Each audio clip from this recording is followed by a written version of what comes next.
Welcome to Joey's Social Club. I'm Joey Seifert.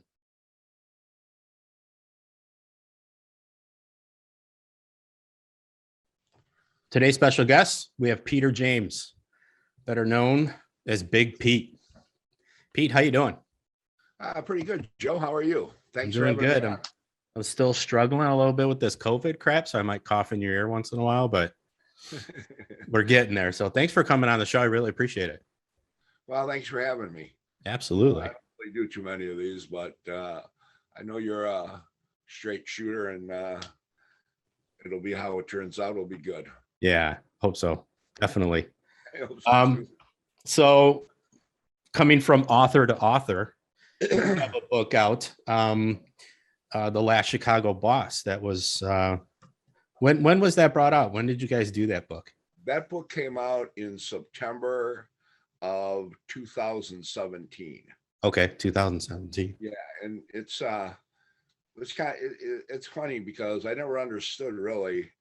I didn't do the writing, Okay. So it was like when they said, "Oh yeah, well, written by Pete James and Carrie Jobin," I was like, "Well, I don't have anything against it, Yeah. But I thought it was like, well, that's kind of strange. But I guess if it's going to be my memoirs, I'm supposedly supposed to be on there. Well, I think they usually say that because you're providing the content. Okay. I mean, that's how it was with me. I didn't write a word of my book. I just sat with my writer and gave him stories, and he formed it in. My mom gave him stories, my brother, so on. And they formed it into, what it is now. Yeah. Well, and then your name, I haven't seen your book, so I only do audio because my eyesight's gotten isn't as good as it should be. So I do the audio. So yours basically went the same way as mine. Yeah, basically. We do have ours though. I'm the same way. I'm like one of those kids that was just like, if you would have said back in high school, like, hey, you're gonna write a book and do all this other stuff, I would have laughed at you because that's the last thing I hate writing and I mean all that stuff. Right. But that's one thing that I always look for is I love some of the books about the culture and everything, but if it's not out on audio, I have a hard time with it because I just have a hard time sitting and reading without my mind going 7,000 miles an hour about something else. Well, right.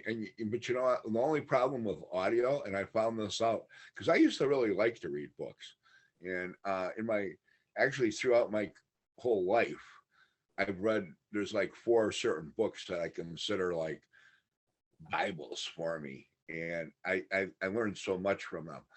But right now, because I do the audios, the narrator has a lot to do with it. Oh my God. Yeah, absolutely. It's amazing. It's like some interesting books that I really want to listen to. And I read the reviews and stuff. And and it's all of a sudden I hear them start to talk and it's like, oh, this isn't going to work. Yeah. The narrator can make it or kill it. Right. Yeah. I listened to another audiobook. It was I was talking to you about it the other night, the Unknown Mongol. Oh, right. And he actually did the narration of the book. Oh, he did. So it was kind of cool that he actually read it. I don't know if I could do that. I wasn't so sure about it myself. I didn't do the narration on the book. We didn't have the option to do it. Right. But when they did the documentary about our book, they actually came to me and said, the company would really like to hear you do the narration. And I was like, are you serious? Are you kidding me? Like, that's just not me. And they had me read some of the stuff and they liked it. So I was like, okay, whatever, I did it, but it was like way out of my comfort, factor. Right. Well, I tell you what, you sound good. I mean, I could listen to you. Oh, thanks. I appreciate it. I mean, it's not like a grading or, yeah. So you sound, I could see where they would say that.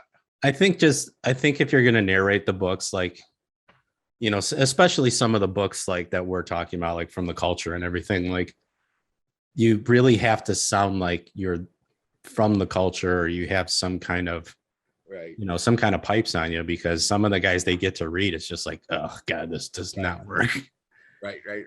You know? It's, yeah, yeah. It's like, who is this guy reading this? Right. So while you were doing the book and everything, is that when did you find out you had cancer before you started writing the book, or was it after? No, it was before. Okay. It was like 2 years. It was almost 2 years before that I found out I had cancer.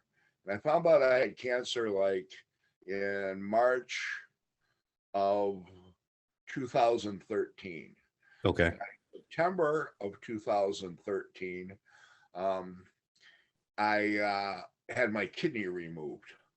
And then that led to other complications. So I was in intensive care for like 3 weeks, almost 3 weeks. And then I was in the hospital for about another 10 days. Okay. So then they sent me home, and because I had to do more surgeries, they hooked me up to this thing called a wound vac. Okay. And it was a pretty incredible thing. So you didn't have to change the dressing. Mm-hmm. So what happens is we move forward, and then I was done with the surgeries in March of 14. I went from September of 13 in the hospital, intensive care, in my bed in my house, all the way till I started getting better in February, and I was up and about. And actually, in March, all the surgeries were done, because with one kidney they wanted to make sure that all the stones were out of the good kidney. So I still had to do that. And then what happened from there was in the so when you have cancer, and I know the people that have had it, once they get to a certain point, they have you come in every 3 months for CAT scans. Mm-hmm. So in 2014, as we go through 2014, I'm going and doing the CAT scans. So now we come into March. Now we come into 2015, and I'm going every 3 months for the CAT scans. And in 2015, right, I think it was in May, I'm doing a CAT scan. So they're like, okay. And I'm at Loyola. And I think being at Loyola, I'm like, oh, okay, well, this place, the cancer center, it's named after a cardinal. Mm-hmm. Okay, there's got to be something here. So then what happens is in the spring of 2015, I actually went back in for another CAT scan, and then well, we want to give you a blood test. And I'm like, well, an x-ray, because I was getting blood tests. So they want to give me an x-ray. Okay. So why don't we do the CAT scan and the CAT scan and the x-ray? They say now they found a mass on a lymph node in between my heart and my lung, right? So they're saying you have to have surgery. We're going to put you on chemo, and it doesn't look good. And that's a tricky spot in that area. Yeah. It actually was. It is. Yeah. And there's more to this. And this is why I want to tell you this, because for anybody who's watching this, Mm-hmm. I'm a fine example of why you need to get a second opinion. I agree. Right? So now Loyola comes in and tells me you have a mass on between your heart and your lung. We need to immediately operate and put you on chemo. And I'm like, no fucking way. Yeah. I'm not doing that anymore. I went through enough. I've had a good run. It's all good. That's whatever time is left is left. Yeah. Whatever happens, happens. I'm sitting pat with that idea. Yeah. I mean, I made it in my mind. So at that time, then as that's going on, there's an issue with the club. Right. And that didn't turn out too well. Now, can we just say, so everybody knows, the club that you were a part of was the Chicago Outlaws? Yes. Okay. Just so it's clear, I know not everybody's going to know, but right. That's true. So now there's an issue there, and it doesn't go well, and I don't really want to go into that because. But the issue was because you were sick. Well, it wasn't so much because I was sick. There was some internal issues. Me Okay. being sick really didn't really have anything to really do with the final outcome. Okay. But me being sick, I wasn't there to do. I mean, I had two positions. I was the president of my own chapter, Hmm. and I was vice president of the region, and head of the COC, which had 40 support clubs. So totally between the 40 support clubs, the six outlaw chapters, and there was probably 500 guys. Now, did I know all 500 guys? Absolutely not. But at this point in time, going through your cancer stuff, you have some serious, let's say, responsibilities as well with this, with the clubs. Yes, I did. Yeah. Okay. But backing up, Yeah. or what had happened was I went on a medical leave. Okay. So that two different people divided up my spots basically. Right. Okay. So even though, and that's how that was. So now, while I'm going through this, then the little turmoil starts up and I'm out. I'm out of the club. Right. Right. And okay, so be it. Right. That was not my main concern. Yeah, exactly. Your health is obviously first and foremost. Okay. I mean, the message was brought to me. I mean, I wasn't there. I don't even care about that. Who knows if I would have even went, because I pretty much thought, okay, whatever. I don't care. I mean, in your head, your time is limited at this point. Exactly. So what happens there? Now I'm thinking to myself, well, one good thing about this all is one of my greatest worries, because of what had happened with like presidents and guys that had chapters in Chicago.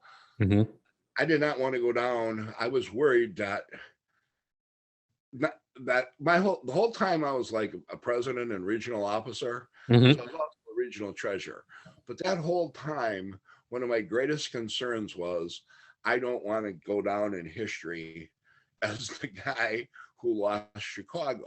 Because if you had any insight to what was going on in the MC world, and especially in the 1%er world, you could see through the internet and different things. I mean, you had clubs from Australia popping up.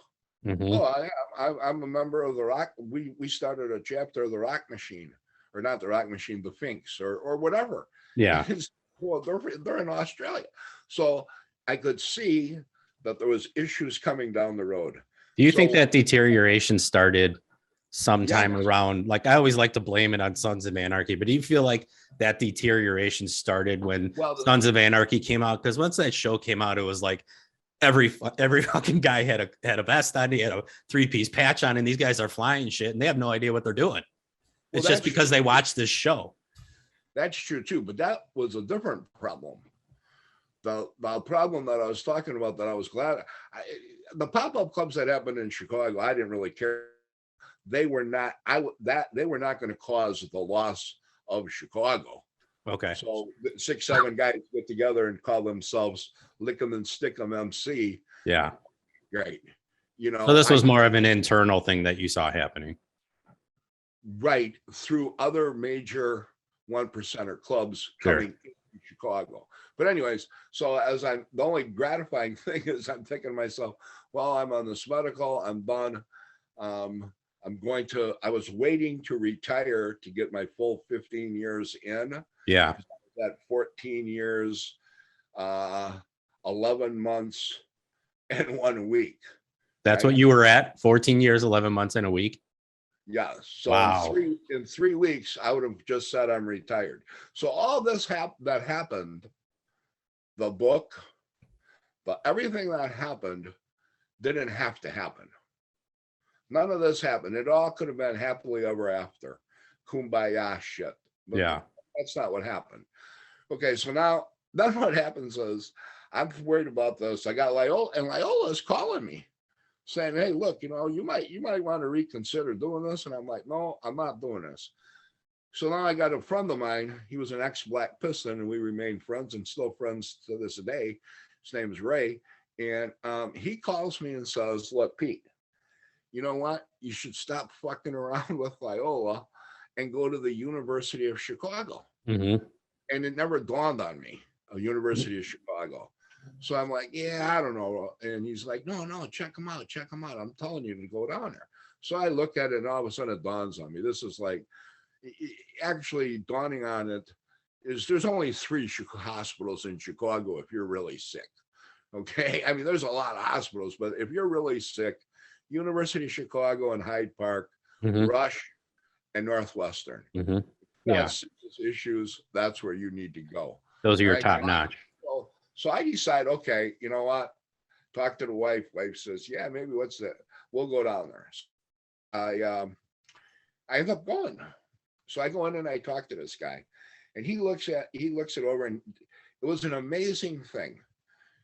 As much publicity as Loyola gets for this great cancer center, it was like the Bush Leagues, minor league shit until when I got the cancer thing down at Chicago, University of Chicago. And the thing, it was amazing, absolutely amazing. So I'm in here with this doctor, and he tells me, he says, look, he goes, first of all, we don't know if you need surgery. We don't know if you need chemo. We're not doing any of that. He goes, and looking at your records and what you've gone through, we're not going to do surgeries on you. We're not going to put you through that unless we absolutely have to. So he goes, why don't you, let's set up a CAT scan and some blood work, and let's see what happens, right? Okay. I won't go through the whole long story and everything. Yeah. So the whole point of it is I do the CAT scans, I do the blood work, the mass doesn't grow. Now he says to me, he goes, look, he goes, where it's at, and because of your size, it's going to be very difficult to do a biopsy. Mm-hmm. He goes, I wouldn't want to do a biopsy on a guy that was regular size, let alone a guy like you.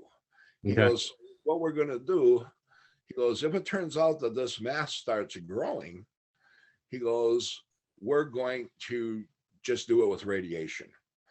Now, that was never an option at Loyola. Yeah. Yeah. They just wanted to cut you open. Huh? They just wanted to cut you open. Yeah. And it was funny too, because Lou and I used to laugh because Lou, a good friend of mine, Lou Carici, God rest his soul, he's gone. But he used to like when we would say, well, yeah, we got the bums rush out of there. This guy, this surgeon wanted to operate. He was transferring to a hospital in Massachusetts, right? Yeah. He's transferring to a hospital in Massachusetts. He's like, well, this is in June. He goes, well, I'm leaving by the end of July. We got to hurry up and get the surgery. We got to hurry up. He wants, get his money in. yeah, I need a new Mercedes. Right. So now, but in the meantime, this is where I reach out to Carrie, and I reached out to some other authors also. Okay. And when I talked to a couple of them, and then talked to Carrie, I liked Carrie the best. Okay. So now this perfect storm is starting to happen. I think I'm dying. University of Chicago's taking over. Yeah. And it turns, well, and long story short, we go ahead and we write the book. Then as the book starts and we get going, University of Chicago says, hey, the mass isn't growing. So nothing. So you have, all of a sudden, you have like a new lease on life. Yes. It's like free and clear, like weights off your shoulders. How did that make you feel? It's got to be a great phone call. Well, it was a great feeling. Now, physically, I would never be the same because of some of the unnecessary surgeries. Mm-hmm. I told the guy at Loyola, I says, you're lucky I'm not litigious. Otherwise, I'd be suing your fucking ass. Yeah. Because they did a surgery on me after they removed my kidney that left me with a scar basically from my navel to halfway around my ribs. Oh, shit. That's what caused me to have to be in bed for 7 months. They took out the kidney robotically, but then they waited 2 days and they came up with some other bullshit. I don't really remember. Wait, robotically? Why was the scar? Why did they cut you in half? Because I believe they said the sutures were not holding correctly. So they said, we have to go in there and we have to put some kind of mesh in there. Oh, that's bad shit. The mesh. Yeah, yeah. Yeah. They didn't have to do that because I researched it.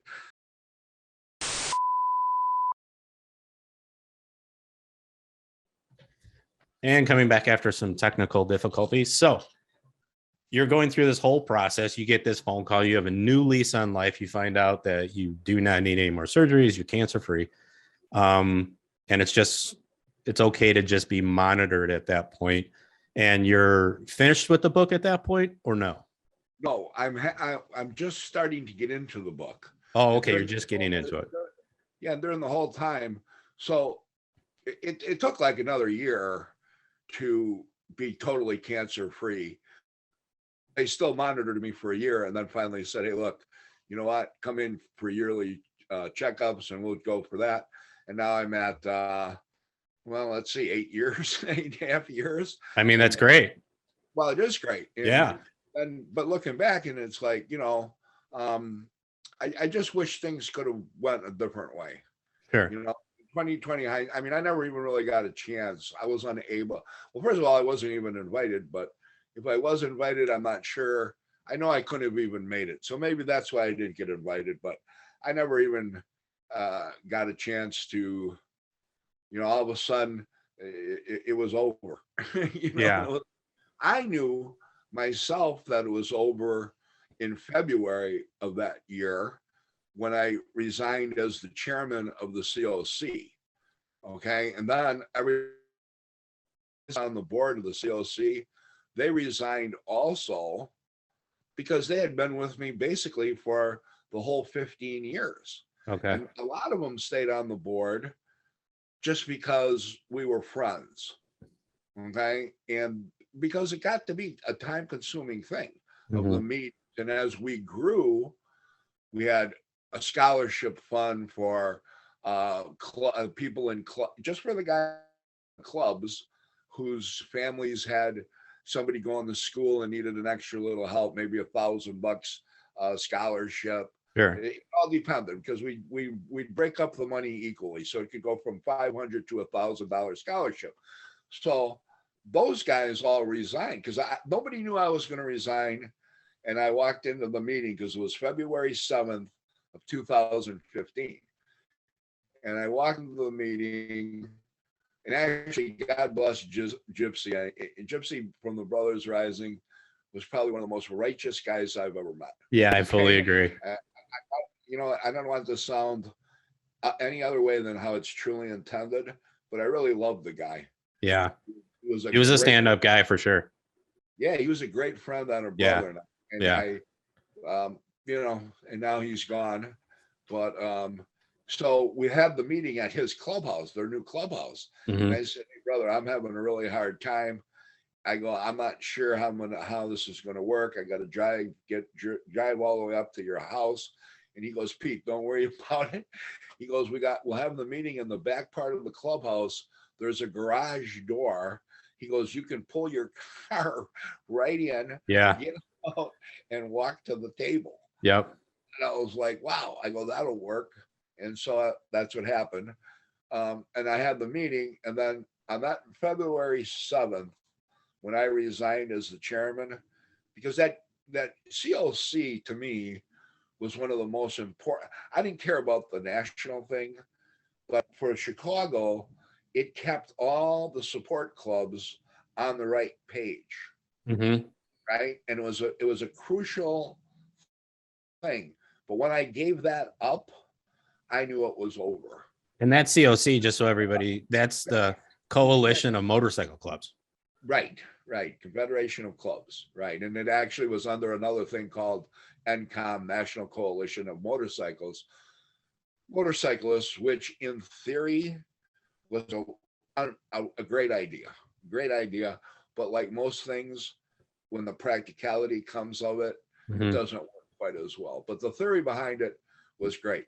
I myself, and I know other chairmen in COCs around the country, they used it not only as a coalition and as a confederation, but it kept everybody on the same page when you had issues like Okay. swap meets. Swap meets are really important. Yeah. Really important for the dominant club to show up there in force. Yeah. And it can be touchy too. Chicago motorcycle swap meet used to be at McCormick Place, went to Right. Pleasant Run. That's where I was at. I was at the McCormick place. Yeah. Yeah.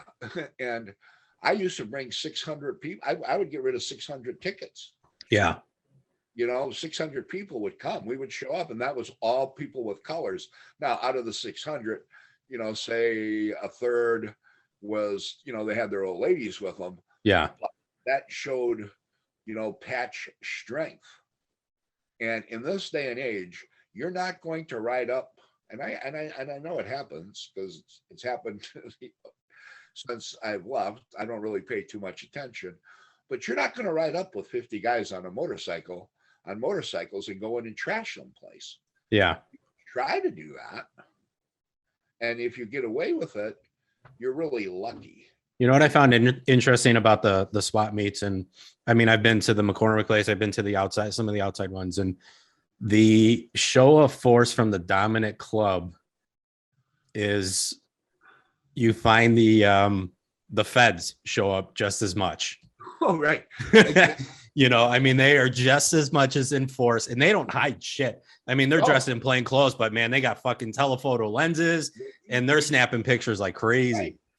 When you would go to McCormick Place, they'd be up along on the balcony. Yep. And shooting straight down with the telescopic lenses, shooting fucking pictures. Yeah, there was no hiding. In fact, I used to have a little t-shirt company, and I would sell like Chicago type t-shirts. And one of the t-shirts that I had was it was something like "The real criminals in Chicago wear badges," right? Yeah. That was the fucking t-shirt. Yeah. And every time when it was in the booth, and I'd be sitting by the booth, when certain guys would walk by, you knew they were undercover because they'd see the t-shirts and then they'd look at me and just smile.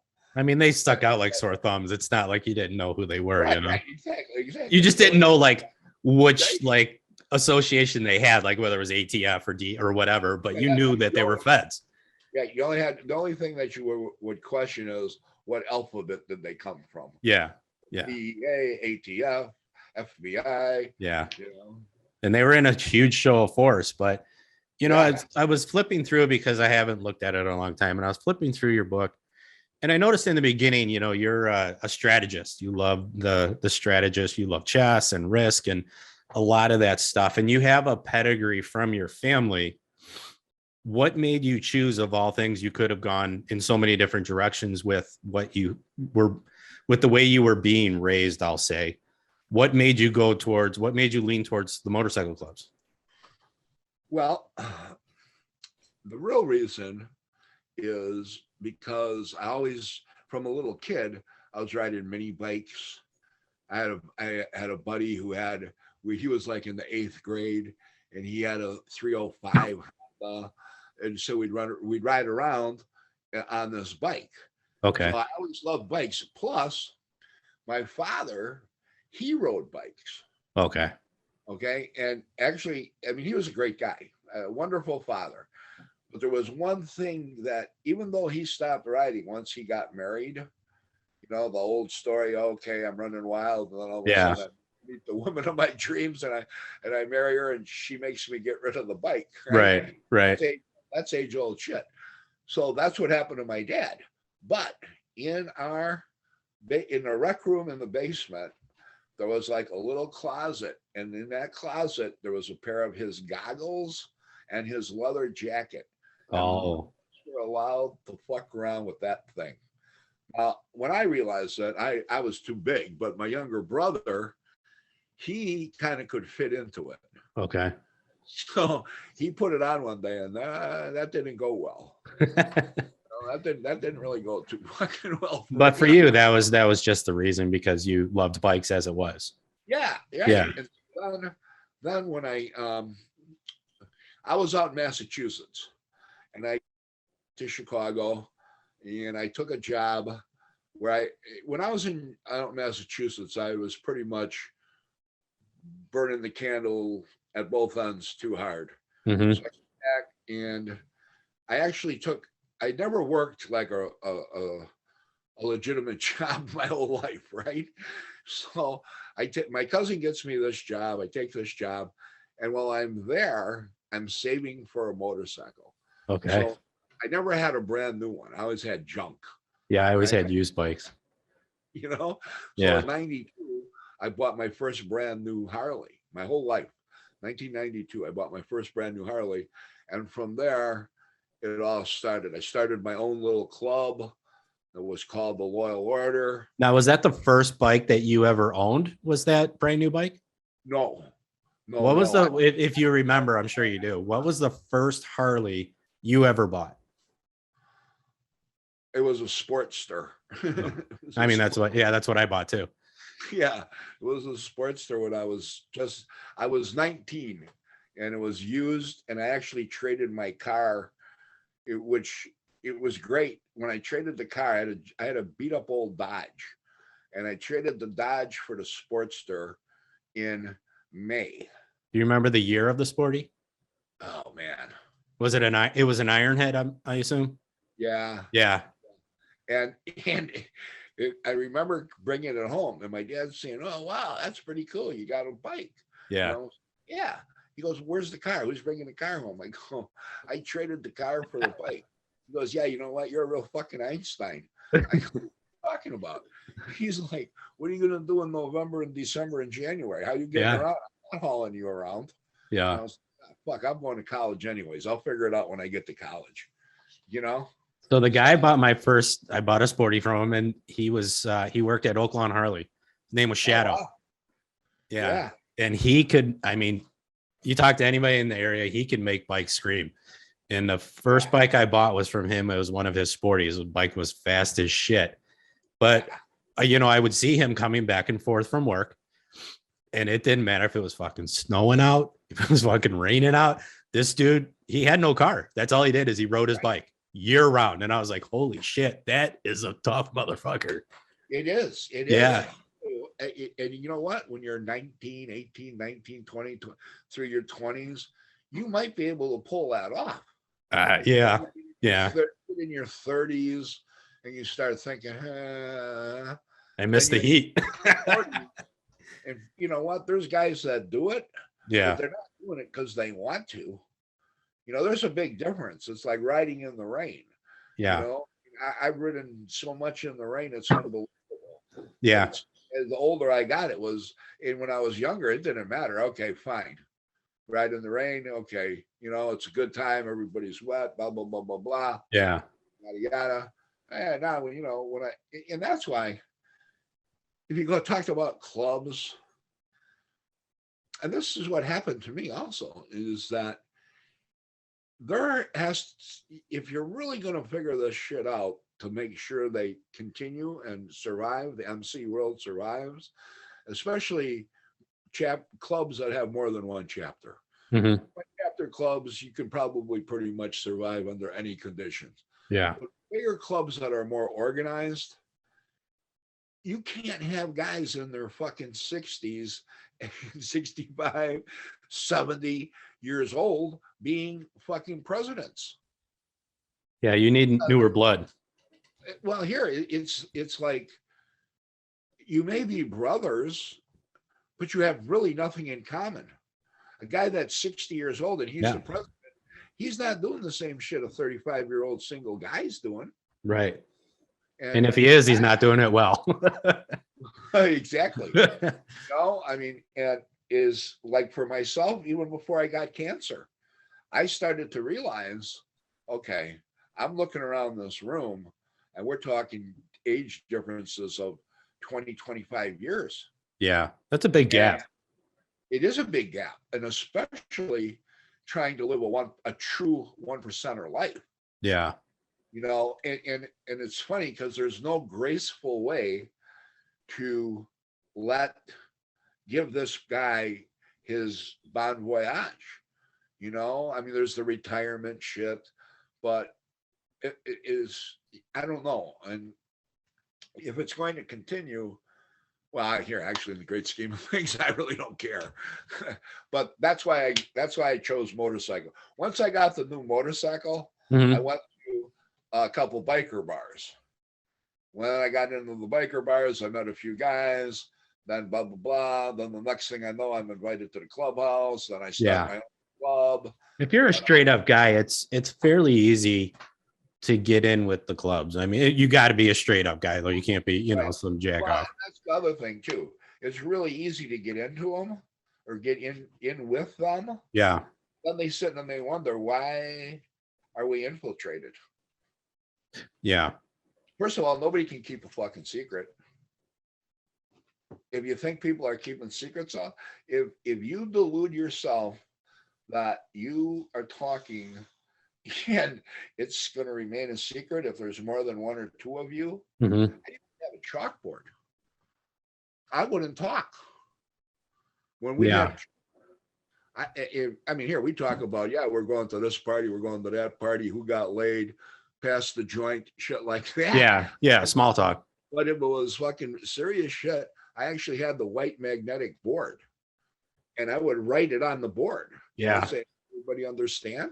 Yeah. Okay, everybody understand? Well, you can't get caught on a undercover, on a recording if you're not talking. So exactly, which was one of my, which going back to, like Kerry said, that was the worst thing I believe a guy can hear is his own voice on a recording. Coming from the feds, yeah. That's followed with exhibit number 1. Yeah. Exhibit A. Here, hit the button. Well, it's hard to deny, or create doubt if someone's listening to it. Yeah. Now I realize that's kind of changed, because we can watch the news. We can watch the actual footage of the fucking news, and someone will come out and say, well, that's not true. And 30% of the population believes it. Yeah. It fascinates me. How can you watch something with your own fucking eyes, somebody hitting somebody with a flagpole over the fucking and you come and say, well, they were hugging and kissing. Yeah. It blows my mind. So once you get about the politics of anything, about the reality of it. What happened once your book came out and everything? Did you get a lot of, I mean, at that point you're already out of the club. So did you get a lot of, I'm going to say flack. Did you get a lot of shit for that book coming out? Yes and no. The flack, I didn't get any flack from anybody serious. Okay. Yeah. But there was a lot of guys who used aspects or parts of it, or created more of it because they needed stories to talk about. Okay. Now, I will say that most of the stuff that people say or have said about me, I've been a leader my whole life, since fucking high school. Yeah. So the one thing as a leader that you have to understand is people are going to talk shit. Now, very few of those people that talk shit will talk shit to your face. Okay. And I'm not saying that there aren't people that will do that, but most are just, they talk. Yeah. And as a leader, you have to understand that that's going to happen, and you can't let it bother you. You can't fucking micromanage the silliness, right? But with all that being said, there was one issue that did annoy me. I didn't lose sleep over it, but it was annoying. So let's get into it. That was the rumor that I was an informant. Oh, I thought it was a different situation. Sorry. You can keep going with that one though. Well, here, maybe you can bring that one up. I'll tell you how much that annoyed me. But talk about the informant part of it first, because I think that's an important part of the story, and then we'll transfer to the other radio station. Okay. So